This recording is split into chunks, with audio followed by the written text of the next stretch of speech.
Assalamu alaikum everybody. Welcome back to eSabak. मेरा नाम है Rihan and today we are here with a new initiative. तो guys आज हम स्टार्ट करने जा रहे हैं कंप्लीट इंडियन हिस्ट्री. जो एंशिएंट हिस्ट्री उसको हम आज स्टडी करेंगे. यहाँ पे एंशिएंट हिस्ट्री पे फोकस रहेगा. देखो ये कंप्लीट हम करेंगे लेकिन इसको मैंने पार्ट में लाने की कोशिश की है. ये एक सीरीज है, इसके पार्ट आएंगे नियर अबाउट 4 से 5 पार्ट आएंगे और आज का हमारा रहेगा पार्ट फर्स्ट.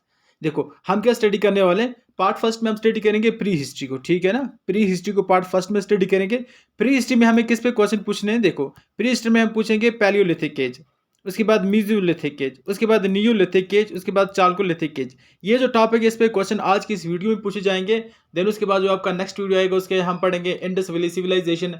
देन हम पढ़ेंगे उसके बाद बुद्धिज्म, फिर जैनिज्म, फिर मौर्यन एम्पायर, गुप्ता एम्पायर. ये सभी पढ़ने की कोशिश करेंगे. एंशिएंट हिस्ट्री को मैंने कंप्लीट इसके जो भी एमसीक्यू बन सकते हैं इंपॉर्टेंट पिछले क्वेश्चन में पूछे जा चुके हैं वो मैंने यहाँ पे लाने की कोशिश की है. काफ़ी मज़ा आने वाला. आप इस सीरीज़ को अंत तक ज़रूर देखें. और आज हमारा जो है मैंने कहा कि आप आज हमारा पार्ट फर्स्ट है. तो आगे बढ़ने से पहले अपने सुल्तान को ज़रूर मोहब्बत बख्शें. इस वीडियो को लाइक करें और इस चैनल को सब्सक्राइब करके. राइट, तो चलिए स्टार्ट करते हैं. देखो हमारा टारगेट रहेगा प्री हिस्ट्री. याद रखना प्री हिस्ट्री पे क्वेश्चन पूछे जाएंगे. फॉर्मेट वही है. यहाँ पे आपसे क्वेश्चन पूछा जाएगा, आपको 3 सेकंड के अंदर उसका आंसर करना है, ठीक है ना. 3 से 5 सेकंड आप ले लो. क्योंकि थोड़ा सा मैंने डिफिकल्ट क्वेश्चन भी बीच में ऐड करने की कोशिश की है. यूपीएससी लेवल के क्वेश्चन मैंने यहाँ पे लाए हैं. वो भी यहाँ पे आप क्या कर सकते हो, उसका आंसर देख सकते हैं. उसका आंसर देंगे फिर 3 से 5 सेकंड के अंदर. देखो अगर इसकी इंपॉर्टेंस देखो तो इसकी इंपॉर्टेंस क्या है. देखो यूपीएससी में इसे क्वेश्चन पूछे जा चुके हैं. यूपीएससी के एग्जाम्स में, देखो जेके पीएससी के एग्जाम्स में इसे क्वेश्चन आते हैं. और उसके बाद जेके एसएसबी के एग्जाम जो भी आता है, अभी फॉरेस्टर का एग्जाम आने वाला है, जेके पुलिस का एग्जाम आने वाला है, जेके पीएसआई का एग्जाम आने वाला है. ये जो एग्जाम्स आएंगे इसमें रिलेवेंट है इस सीरीज की, ठीक है ना. और जो भी स्टेट लेवल के या सेंट्रल लेवल के आगे फ्यूचर में एग्जाम आते रहेंगे इनसे इस सीरीज से क्वेश्चन तो पूछे जाते रहेंगे. क्योंकि हमारी हिस्ट्री चेंज होने वाली नहीं है. हाँ कुछ एफर्ट लगाई जा रही है बट ऐसा होने वाला नहीं है. तो आज हम स्टार्ट करते हैं अपनी प्री हिस्ट्री को. देखो क्वेश्चन फर्स्ट पे आ जाते हैं सीधा. आपको मैच करना है column A with column B. Right, देखो कॉलम ए में क्या कहता है. कॉलम ए को किससे मैच करना है, कॉलम बी से. या कॉलम ए की जो सेक्शन है इसने क्या डिस्कवर किया, कॉलम बी में देख लेते हैं. पैलियोलिथिक एज में क्या होता है, Neolithic age, Chalcolithic age, Mesolithic age. तो आपको इनको राइट तरह से मैच करना है. 5 सेकंड आपके पास गाइज. अगर हम देखें ऑप्शन फर्स्ट पैलियोलिथिक एज में क्या होता है, डिस्कवरी ऑफ फायर होती है. राइट, पैलियोलिथिक एज में क्या होता है, डिस्कवरी ऑफ फायर होती है. दूसरा अगर हम देखें नियोलिथिक एज में डिस्कवरी ऑफ टूल होती है, ठीक है ना. टूल फॉर हार्वेस्टिंग क्रॉप्स ये होता है. तीसरे का अगर हम देखें तो तीसरे में आ जाता है हमारे copper. Chalcolithic age, Chalcolithic age ही कॉपर एज कहते हैं. तीसरे का ये आ जाएगा और जो बचा हुआ ये आ जाएगा, ठीक है ना. हमारे पास ऑप्शन अगर हम देखें तो राइट ऑप्शन आ जाता है यहाँ पे ए, सी ऑप्शन यहाँ पे राइट आ जाता है. याद रखना पैलियोलिथिक एज में क्या होता है, टूल्स फॉर हार्वेस्टिंग क्रॉप ये डिस्कवर हो जाता है. राइट, उसके बाद नियोलिथिक एज में क्या होता है, नहीं सॉरी, पैलियोलिथिक एज में क्या होता है, देखो डिस्कवरी ऑफ फायर होती है, डिस्कवरी ऑफ फायर होती है. नियोलिथिक एज में क्या होता है, टूल्स फॉर हार्वेस्टिंग क्रॉप्स हो जाता है. चालकोलिथिक एज जिसको हम क्या कहते हैं, कॉपर एज भी कहते हैं, यहाँ पे मेंशन्ड है. राइट, मीजोलिथिक एज में क्या होता है, माइक्रोलिथ्स की डिस्कवरी हो जाती है. ऑलराइट, तो चलिए नेक्स्ट क्वेश्चन के ऊपर. क्वेश्चन क्या है, consider the following statement and identify which are specific to Neolithic period. आपको ये जो नीचे की दी है स्टेटमेंट्स इनको पढ़ना है. फिर आपको बताना है इसमें से न्यूलिथिक एज के कौन से कैरेक्टरिस्टिक या कौन सी स्टेटमेंट कैरेक्टरिस्टिक शो करती है न्यूलिथिक एज के. आप इसको पढ़िए, आपके पास 5 सेकंड है, आप इसका आंसर करें.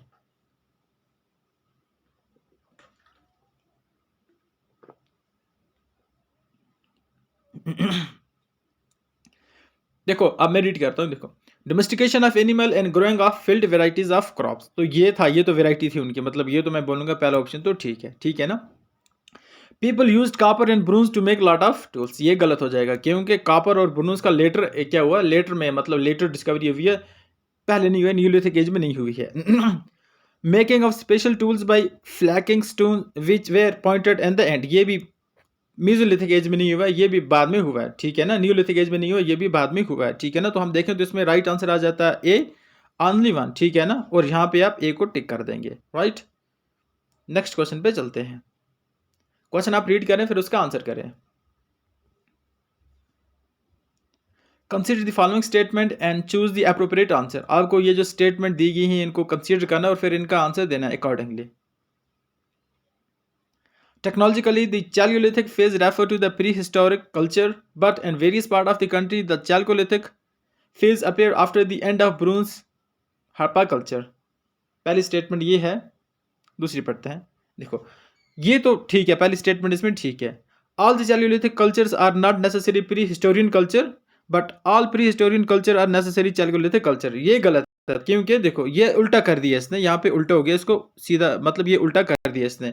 जो भी प्री हिस्टोरिक कल्चर अगर हम देखें या प्री हड़प्पन कल्चर देखें तो वो चालकोलिथिक एज उसमें रिफ्लेक्ट हो रही है, चालकोलिथिक एज में वो रिफ्लेक्ट हो रहा है, ठीक है ना, क्योंकि चालकोलिथिक एज बाद में आई है और प्री हड़प्पा जिसमें पैलियोलिथिक है या नियोलिथिक है, ये पहले की बात है। इसलिए देखते हैं, all chalcolithic culture are necessary pre, necessary देखो, necessary pre Harappan culture, but all pre Harappan culture are not necessary chalcolithic. तो ये भी एक्सट्रीम स्टेटमेंट इसने दे दिया, तो हम इसको भी क्या काट देंगे, तो इसका राइट आंसर क्या आ जाएगा, ऑप्शन ए ऑनली, ठीक है ना। Technologically the chalcolithic phase, technologically chalcolithic phase refer to the pre Harappan culture, but in various part of the country the chalcolithic phase appear after the end of bronze age. तो ये एक perfect statement है, पढ़ने से भी लग जाती है। नेक्स्ट क्वेश्चन के ऊपर चलते हैं हम। क्वेश्चन आप रीड करें, बड़ा आसान क्वेश्चन है ये। Which of the following are characteristic of neolithic age. आपको बताना है कि नियोलिथिक एज का कौन कौन सा यहाँ पे कैरेक्टरिस्टिक है। ऑप्शन ए आता है use of very finely flaked small stone blades and bones, domestication of cattle horses and other form of animal. देखो यहाँ पे हॉर्स आ जाता है, ठीक है ना। हॉर्स लेटर तक यहाँ पे इंडिया में उसके कुछ हमें वो स्कल्पचर मिलते हैं, उसकी मूर्तियाँ मिलती हैं, उसका स्ट्रक्चर हमें मिलता है, बट हॉर्स इटसेल्फ यहाँ पे डोमेस्टिकेशन नहीं किया जाता था, इससे ये स्टेटमेंट गलत हो जाएगी, right. Painting and decorating poetries, तो ये भी इसका गलत हो जाएगा, ये भी लेटर हमें ये मिलता है, तो इसका राइट आंसर क्या आ जाएगा, नहीं सॉरी मैं इसको काट देता हूं। देखो which of the following are the characteristic of neolithic age, यहाँ पे मुझे लगा पैलियोलिथिक एज है, ये क्या लिखा है यहाँ पे, नियोलिथिक एज है, ठीक है ना। तो नियोलिथिक लेटर का है, तो अगर हम इसमें देखें तो इसमें क्या होता है, use of very finely flaked small stones tools plates and bones, ये भी इसमें हो चुका था। डिस्कवरी ऑफ, देखो हॉर्स लेटर में कैटल की बात करें, डॉग होता था, गोट होती थी, या डॉग की बात करें तो ये हो चुका था। हॉर्स के हमें स्ट्रक्चर मिलता है, फॉर्म एनिमल में ये मिलता है, ठीक है ना, स्ट्रक्चर मिलता है, इसका मतलब उन लोगों ने डोमेस्टिकेट या कहीं से उन्होंने देखा होगा। उसके बाद पेंटिंग एंड डेकोरेटिंग पोइट्रीज, तो ये तो उनका एक कल्चर था, इसी की वजह से उनके हमें प्री हिस्ट्री के बारे में पता चल जाता है, पेंटिंग के बारे में, और उनकी जो पोइट्री पे उनके जो नुमाइश की हुई थी इसके बारे में हमें पता चल जाता है। तो हम देखो तो यहाँ पे तीनों स्टेटमेंट ठीक हो जाती है, तुम्हारा 1 2 3 ऑप्शन ए में आ जाता है, राइट। यहाँ पे याद रखना ये न्यूलिथिक एज है, नॉट पैलियोलिथिक एज, इसका भी आपको ख्याल रखना है। नेक्स्ट क्वेश्चन है, देखो which was the first metal use by man. आपको बताना है कि कौन सा मेटल पहली बार इंसान ने इस्तेमाल किया है। राइट आंसर आ जाएगा, 5 सेकंड है आपके पास, कॉपर। कौन सा, कॉपर, इसीलिए इसको क्या कहते हैं, चालकोलिथिक एज भी कहते हैं, मतलब कॉपर के नाम पे स्पेशल एज भी स्टार्ट हो चुकी है। इसका आंसर करें आप।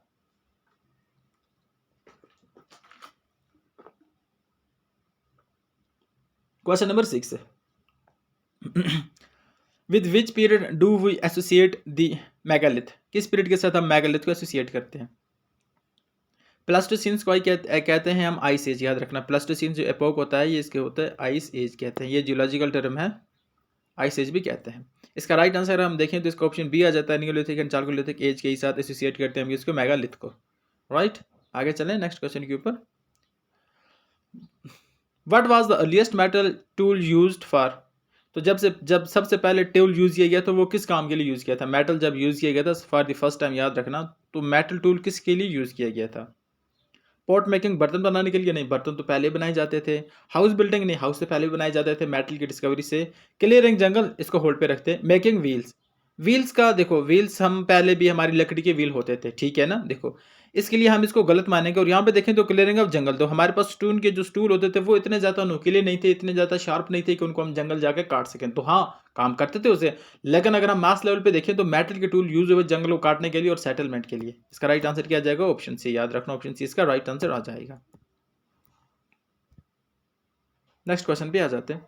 The first animal to be domesticated during stone age were, पहले कौन से एनिमल है जिनको स्टोन एज में डोमेस्टिकेट किया गया था। आपके पास ऑप्शन है, देखो ए बी सी, आप खुद पढ़ें, इसका आंसर करें।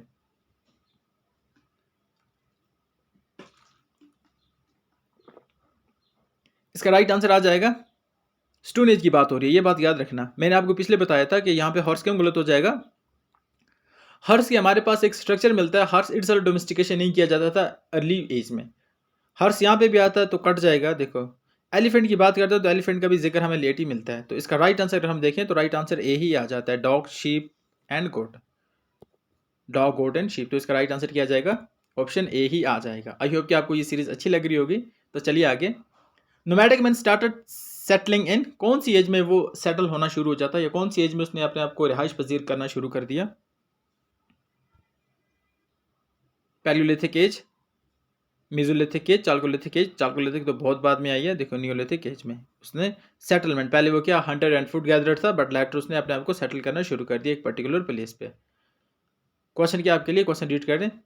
Man move from food gatherer to food producing and which age, किस एज में वो फूड प्रोड्यूसर हो गया था।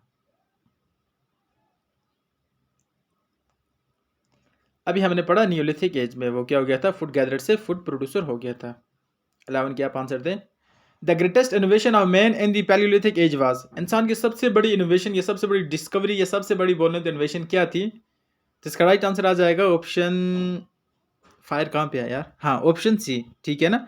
डिस्कवरी या फायर उसने क्या की थी, सबसे पहले इन्वेंट की थी, यहाँ बोले तो डिस्कवर किया था, इनोवेट की थी। इसकी सबसे बड़ी अर्ली मैन की ये इनोवेशन है।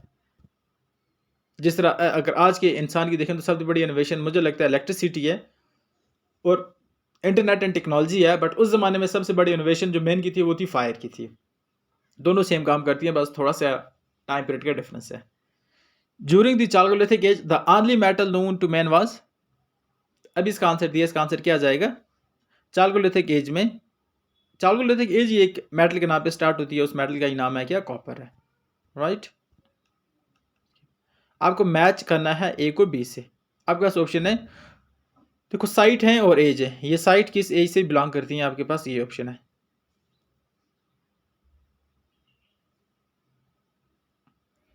पाँच सेकंड है, जल्दी से आंसर दे।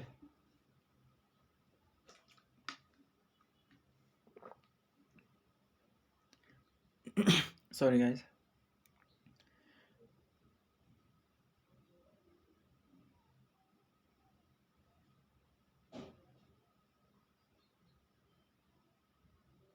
इसका राइट आंसर क्या आ जाएगा, देखो ये सेम है। अहर की बात करें या गिलोट की बात करें तो ये चाल्कोलिथिक एज में मिलता है।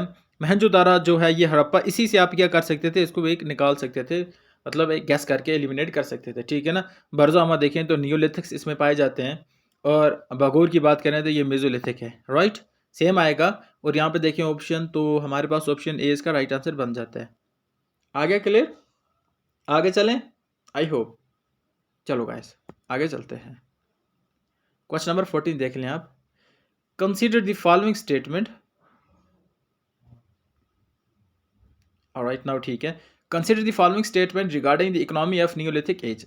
इकोनॉमी की बात हो रही है कि वो लोग अपना ट्रेड या वो बिजनेस किस तरह करते थे, नियोलिथिक एज की बात हो रही है, या उनकी इकोनॉमी किस तरह की होती थी, किस टाइप की होती थी, इंडस्ट्रियल थी, एग्रीकल्चर थी, या उस ज़माने में थोड़ा अर्बन टाइप की थी। तो इंडस्ट्रियल उस ज़माने में थी, ये नहीं याद रखना कि बड़े बड़े फैक्ट्रीज को इंडस्ट्री कहते हैं, उस ज़माने में भी वो लोग काफ़ी ज़्यादा एडवांस थे। देखें the economy of early neolithic culture was based on the agriculture and animal domestication. Option में आता है एग्रीकल्चर या एनिमल डोमेस्टिकेशन पे बेस्ड थी। The neolithic man knew about iron which was the statement are correct. 14 का answer दें आप जल्दी से। देखो मैंने आपको कहा था ना कि इंसान को सबसे पहले किस एलिमेंट का पता चलता है या किस मेटल का पता चलता है, वह है कॉपर का। किसका, कॉपर का पता चलता है। CuCO2Pe कॉपर का पता चलता है, ठीक है ना। तो ये स्टेटमेंट तो गलत हो जाएगी, तो इसका मतलब है ये स्टेटमेंट गलत है। तो यहाँ पे ये फर्स्ट स्टेटमेंट ठीक होने के ज़्यादा चांसेस, 50% आपके पास चांसेस बन जाते हैं, आप एलिमिनेट कर सकते हो। और यहाँ पे स्टेटमेंट 1 ठीक है, ठीक है ना। तो इसका मतलब ऑप्शन ही आ जाएगा ओनली 1। याद रखना इंसान के पास जो सबसे पहले नॉलेज आई थी मेटल की, वो कॉपर मेटल की थी, कि कॉपर को यूज़ किस तरह किया जाता है। या कॉपर एक मेटल है जिसको हम यूज़ कर सकते हैं, एक धातु है जिसे हम यूज़ कर सकते हैं। आयरन की अगर बात करें तो ये बाद में पता चलता है, बाद में जो कहते हैं किसको लेटर एजेस आती हैं उनमें हमें पता चलता है आयरन का इस्तेमाल भी, एप्लीकेशन भी आयरन की। क्वेश्चन नंबर 15 पे आ जाते हैं, अब इसको रीड करें पहले। Consider the following statement regarding the chalcolithic culture. यहाँ पे किसकी बात हो रही है, चाल्कोलिथिक कल्चर की बात हो रही है। राइट, आपके पास ऑप्शन क्या है। Some of the chalcolithic culture were contemporary with the Harappan culture and other were post Harappan culture. Chalcolithic period देखें तो कुछ हड़प्पन के साथ स्टिमुलेट होता है या कुछ हड़प्पन के साथ के पैरेलल में आते हैं और कुछ उनके पोस्ट हड़प्पन के साथ पैरेलल में आते हैं, ठीक है ना, उनके कंटेम्परेरी, उनके साथ साथ चलने वाले हैं। The chalcolithic culture is characterised by painted pottery usually red and black. उसके बाद it was urban age compare to the rural Harappa. जल्दी से इसका आंसर करें, 15 का answer.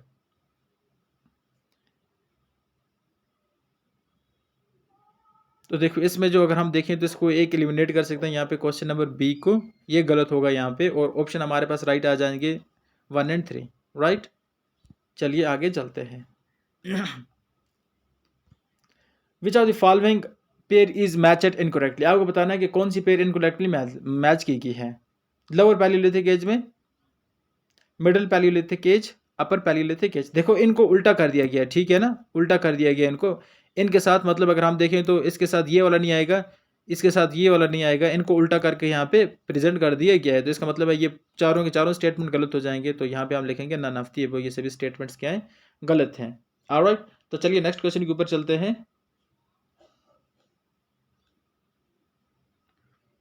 Which of the following archaeological sites have Palaeolithic, Mesolithic and Neolithic remains. कौन सी archaeological site है जहाँ पे तीनों साइट्स के इंपॉर्टेंट रिमेन्स मिलते हैं, जिसमें पैलियोलिथिक एज के भी वहाँ पे साइंस मिलते हैं, मेसोलिथिक एज के भी कुछ फॉसिल्स मिलते हैं, एंड नियोलिथिक एज के भी कुछ रिमेन्स मिलते हैं। आपके पास 4 ऑप्शन है, आप जल्दी से बताएं। इसका राइट आंसर आ जाएगा ऑप्शन है। बेलान वैली की बात करें तो यहाँ पे हमें रिमेन्स मिलते हैं पैलियोलिथिक एज के भी, मेसोलिथिक एज के भी एंड नियोलिथिक एज के भी, यहाँ पे रिमेन्स हमें मिलते हैं, राइट। आगे चलते हैं नेक्स्ट क्वेश्चन की ओर। 18 पे आ जाते हैं। Who among the following is known as the father of Indian pre history. आपको बताना है कि कौन से शख्स को इंडियन प्री हिस्ट्री का फादर माना जाता है। राइट आंसर आ जाएगा, जल्दी से आंसर करें आप, 5 सेकंड। अब रॉबर्ट ब्रूस फुट, इसको क्या माना जाता है, father of ancient Indian history, ठीक है ना। आपसे क्वेश्चन है कि who is the father of Indus valley civilisation. आप इसका आंसर मुझे कमेंट सेक्शन में जरूर बताएंगे, हो सकता है यहाँ से आपको आंसर मिल जाए इन ऑप्शन में से। देखो, the earliest evidence of agriculture in the Indian subcontinent has been obtain from. ये बताओ कि एग्रीकल्चर का एविडेंस कहाँ से हमें पता चलता है, या किस जगह से हमें पता चलता है। बर्मागिरी, चिरंद, मेहरगढ़, बरजाहों। जल्दी से आंसर करें क्वेश्चन नंबर 19 का। राइट आंसर इसका आ जाएगा option C, Mehrgarh. Okay, next question के ऊपर। Which of the following site is famous for the pre historic painting. आपको बताना है कि कौन सी साइट प्री हिस्टोरिक पेंटिंग की वजह से बहुत ज्यादा जानी जाती है, बहुत ज्यादा फेमस है। तो जल्दी से इसका आंसर करें। इसका आंसर आ जाएगा ऑफकोर्स ऑप्शन सी, इसका राइट आंसर आ जाएगा। ऑप्शन सी क्या है, बिम्बिटका। बिम्बिटका क्या है, वहां पे वो फेमस है प्री हिस्टोरिक पेंटिंग की वजह से। ऑलराइट, अजंता भी फेमस है केव की वजह से, अमरावती भी फेमस है, लेकिन अगर हम सी ऑप्शन देखें तो ये पेंटिंग की वजह से फेमस है, राइट। आगे चलते हैं, 21 देखते हैं। अब हम एंड पे हैं। देखो, ash mound are related to neolithic culture of. जो ऐश माउट बनाए जाते थे वो तो नियोलिथिक एज में बनाए जाते थे, लेकिन कौन से पार्ट ऑफ इंडिया में, ठीक है ना। 21 का जल्दी से आंसर करें। ईस्टर्न इंडिया नहीं, southern India, let's see. Northern India, देखो इसका राइट ऑप्शन आ जाएगा सी, आ जाएगा बी, आ जाएगा। साउथ इंडिया में ऐश माउट बनाए जाते थे, और ये था टाइम पीरियड किसका, नियोलिथिक कल्चर का। ऑलराइट, नेक्स्ट क्वेश्चन के ऊपर चलते हैं। The earliest inscription on stone was in which language. बहुत बहुत बहुत ज़्यादा इंपॉर्टेंट क्वेश्चन है। मैं कहूँगा कि इसको मैं तो जितने वी लगा सकती हूँ इतने इंपॉर्टेंट है। अर्लीस्ट इंक्रिप्शन ऑफ स्टोन मतलब पत्थरों पे जो तहरीरें लिखी जाती हैं, इस पर हमारे पास एक स्टोन है, हमारे पास एक स्टोन है, ये एक स्टोन है, राइट। मोनोलिथिक ले लो, एक स्टोन है यहाँ पे, और यहाँ पे कुछ लिखा जाता था, इस स्टोन पे कुछ लिखा जाता था, ऑलराइट, जिस तरह अशोका लिखता था स्टोन्स पे। तो ये बताओ सबसे पहले कौन सी लैंग्वेज में लिखा गया था। 22 का जल्दी से आंसर करें। तो राइट आंसर आ जाएगा प्राकृत, ठीक है ना। अब ये तो हमारे थे कुछ प्रीवियस ईयर के क्वेश्चन, ठीक है ना, ये थे किसके लिए, प्री के लिए क्वेश्चन थे। अब मैं यहाँ पे कुछ मेंस के लिए क्वेश्चन भी लेके आया हूँ। फॉर एग्जांपल अब मैं बताता हूँ इसकी क्या एप्लीकेशन है, यहाँ पे मैं क्यों लेके आया हूँ इनको यहाँ पे। देखो अभी बहुत सारे लोगों का कि देखो प्री क्लियर होकर मेंस की तरफ चल रहे हैं, ठीक है। अब उनको अगर फॉर एग्जांपल अगर वो ये वीडियो देख रहे हैं तो उनको लिए क्या फायदा हो जाएगा कि वो मेन की यहाँ से सीरीज स्टार्ट कर सकते हैं। आप क्वेश्चन नंबर 23 आप पढ़ेंगे तो ये मेंस के रिलेटेड है। क्वेश्चन नंबर 24 ये भी मेंस के रिलेटेड है और ये पूछा जा चुका है ऑलरेडी प्रीवियस ईयर एग्जाम्स में, यूपीएससी के एग्जाम्स में। तो यहाँ पे आपको पता चल जाएगा कि एंशिएंट हिस्ट्री में किस तरह के क्वेश्चन पूछे जाते हैं मेंस में। प्री की तो बात हमने कर ली, ये मेंस की बात हो रही है, ठीक है ना। और क्वेश्चन नंबर 6 देखो कितने हैं, 23, 24, 25, 26, 28, ये कुछ 8 क्वेश्चन है किसके रिलेटेड है, ये टोटल रिलेटेड है मेंस के, ठीक है ना। अगर आप खुद आज से आंसर राइटिंग प्रैक्टिस करें तो आप इनको खुद से आंसर राइटिंग करने की कोशिश करें, इससे क्या होगा कि आपकी जो फ्लुएंसी है वो ठीक हो जाएगी और आप मेंस तक बिल्कुल ठीक हो जाएंगे, तैयार हो जाएंगे। ये तो हमारा पार्ट फर्स्ट, जो हमारा पार्ट सेकंड आएगा उसमें हम क्या स्टडी करेंगे, इंडस वैली सिविलाइजेशन के ऊपर जो भी इंपॉर्टेंट क्वेश्चन है वो स्टडी करने की कोशिश करेंगे। हमने प्री हिस्टोरी के ऊपर हमने अच्छी तरह से क्वेश्चन स्टडी किए। आई होप कि आपको ये सीरीज अच्छी लगी होगी। देखो हमने इसके अलावा भी और सीरीज स्टार्ट की है, आप हमारी प्लेलिस्ट चेक करेंगे तो वहाँ पे भी आपको मिलेगा। और पैरेलल हमने एक और चैनल क्रिएट करके रखा है, उसका नाम क्या है, एजुकेट ऑल राशिद। वहाँ पे हमने जो भी हमारे जीएस है या जी की है, वहाँ से हमने करंट अफेयर के रिलेटेड जो भी क्वेश्चन बनते हैं एमसीक्यू उसकी फॉर्मेट में वो वहाँ पे रिप्रेजेंट करने की कोशिश की है। उसका लिंक आपको हमें हमारे डिस्क्रिप्शन से मिल जाएगा। और आपको कहेंगे कि आप इस वीडियो को जरूर लाइक करें, हमारे चैनल को जरूर सब्सक्राइब करें और मिलते हैं किसी और वीडियो में। तब तक अल्लाह हाफ़िज़, have a nice time ahead.